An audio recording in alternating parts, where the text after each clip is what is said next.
Hello friends.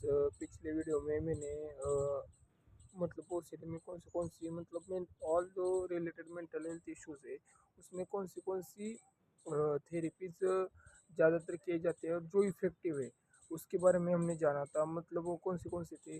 पहली थी हमारी act therapy, acceptance commitment therapy. फिर थी हमारी सीबीटी, कॉग्निटिव बिहेवियर थेरेपी।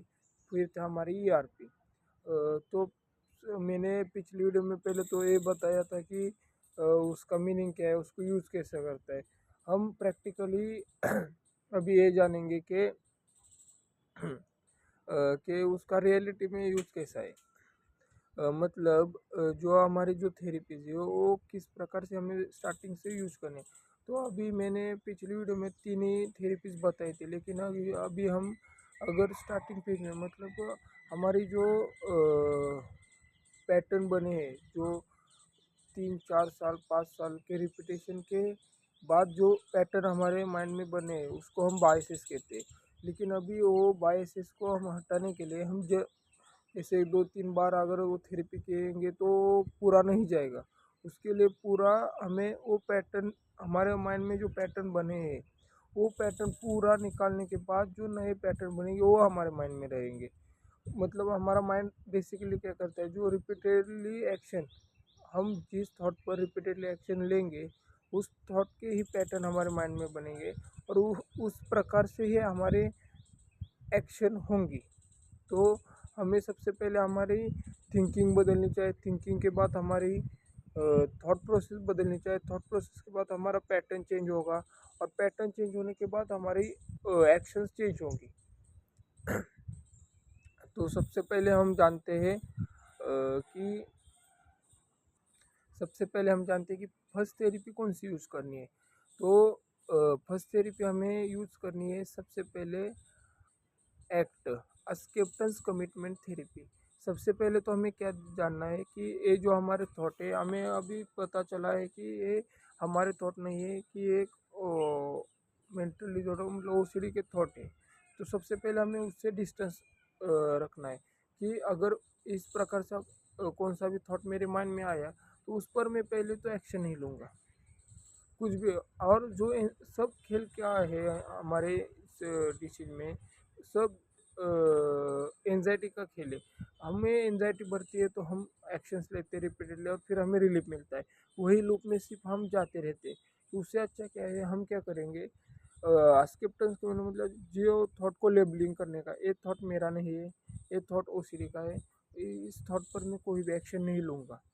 तो उसी प्रकार से अगर हम जाएंगे तो हमें वो वो थॉट आने के बाद सिर्फ उसको उसको ऐसा रखने का कि एक मतलब आपने डोर ओपन रखा है, जो आ रहा है उसको आने दो।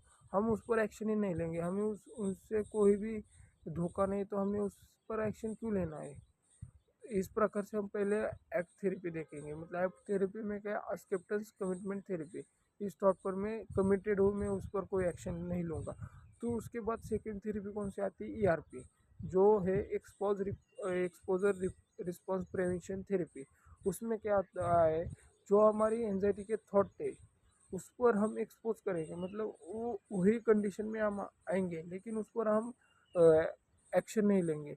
मतलब जो हमारा थॉट है जिससे हमें रिपीटेडली एक्शन करने की लूप में जो हम फंस गए, तो हम उसमें क्या करेंगे, हम उसमें एक्शन नहीं लेंगे। विदाउट एक्शन हम सिर्फ वो थॉट को ऑब्जर्व करेंगे, माइंड में आने देंगे और उसको फिर छोड़ेंगे और उस पर रिस्पॉन्स कोई भी नहीं करेंगे।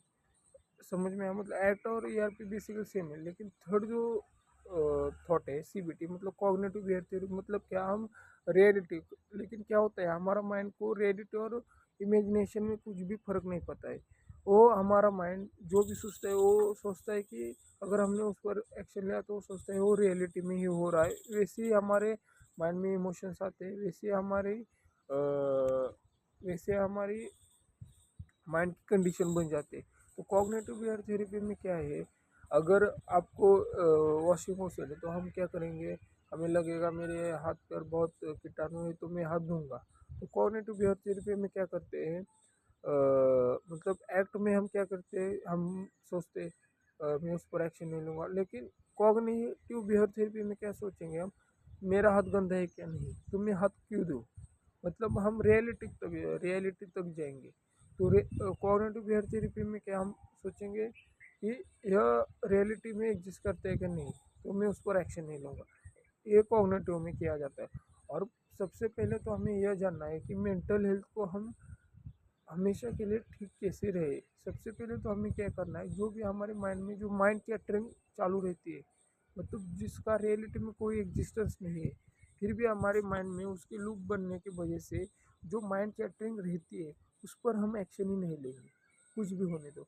और सबसे पहले तो हमें क्या करना है, हमें कुछ तो प्रोडक्टिव काम में हमारा दिन को डिवाइड करना है। जो हमारी सबसे पहले हम सुबह उठ के क्या करेंगे, हमारी टू डू लिस्ट बनाएंगे, मतलब what things do in today right now.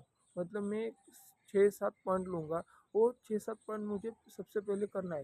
ये ओसीडी क्या है, ओसीडी किसी को नहीं होता, ये सिर्फ क्या है हुआ है, हम जिसको ज़्यादा इम्पोर्टेंस देते हैं उसी के बजाय उसके ही हमें थॉट अंदर आते हैं। तो हमने क्या किया है ओसीडी में, हमने बेसिकली उसको बहुत इम्पोर्टेंस दिया है, उसकी वजह से उसके हमारे थॉट आ रहे हैं, हमको लग रहा है हम बहुत कुछ तो ये हुआ है, लेकिन ऐसा रियलिटी में कुछ भी नहीं हुआ, रियलिटी में सब कुछ ठीक है। तो हमें सबसे पहले क्या करना है, हमें किसी तो प्रोडक्टिव काम में खुद को एंगेज करना है, खुद को उसमें इन्वॉल्व होके वही।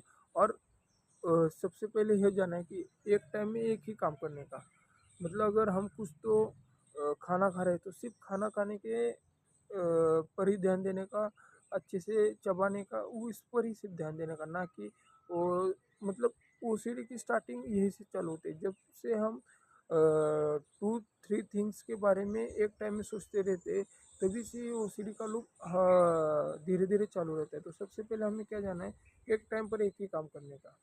और उसके बाद सबसे पहले मैं पिछली वीडियो में बताया था नेचर से कनेक्ट रहने का, मतलब अभी धूप खुला है तो मैं विटामिन डी ले रहा हूँ, तो उससे क्या होगा, मेरा सेरोटोनिन लेवल अच्छा रहेगा। विटामिन डी लेने का, फिर पार्क में जाने का, घूमने का, थोड़ा सा फिजिकल एक्सरसाइज करने का। मेंटल एक्सरसाइज भी बहुत इम्पोर्टेंट है, योगा प्राणायाम ये भी इम्पोर्टेंट है। सबसे पहले हमें खुद के हेल्थ पर अगर हम ध्यान देंगे तो बाकी चीज़ें इमीडिएटली, मतलब बाकी चीज़ें मिलेगी हमें, क्योंकि हमने बेस अगर पक्का किया है तो हमें उस पर कितने भी मंजिलें क्यों ना खड़ा करें, उसमें कोई भी प्रॉब्लम नहीं होगा। तो सबसे पहले हमें मेंटल हेल्थ को हमारे स्टेबलाइज कंडीशन में लाना है, और उसके बाद हम सब कुछ कर सकते हैं। तो सबसे पहले हमें नेचर से कनेक्ट होना है।